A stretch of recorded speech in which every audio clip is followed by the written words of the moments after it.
The Battle of the Somme, fought during World War I from July 1st to November 18th, 1916, stands as one of the most significant and devastating battles in history.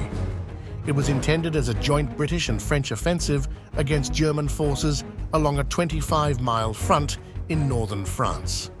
The battle commenced with a massive artillery barrage, aiming to weaken German defenses and barbed wire entanglements.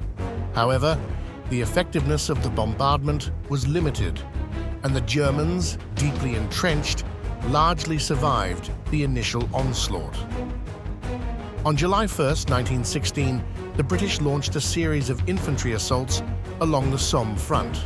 The soldiers faced heavy machine gun fire and artillery barrages as they advanced across no man's land. The first day of the battle remains the bloodiest in British military history, with over 57,000 casualties, including nearly 20,000 fatalities. The battle continued for months, characterized by brutal trench warfare and futile frontal assaults. Both sides suffered staggering losses, with little significant territorial gain. The introduction of tanks during the battle marked a significant development in military technology, although their impact was limited.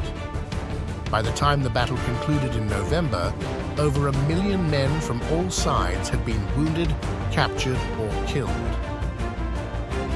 The Battle of the Somme symbolizes the tragic futility and immense human cost of World War I, serving as a somber reminder of the horrors of modern warfare.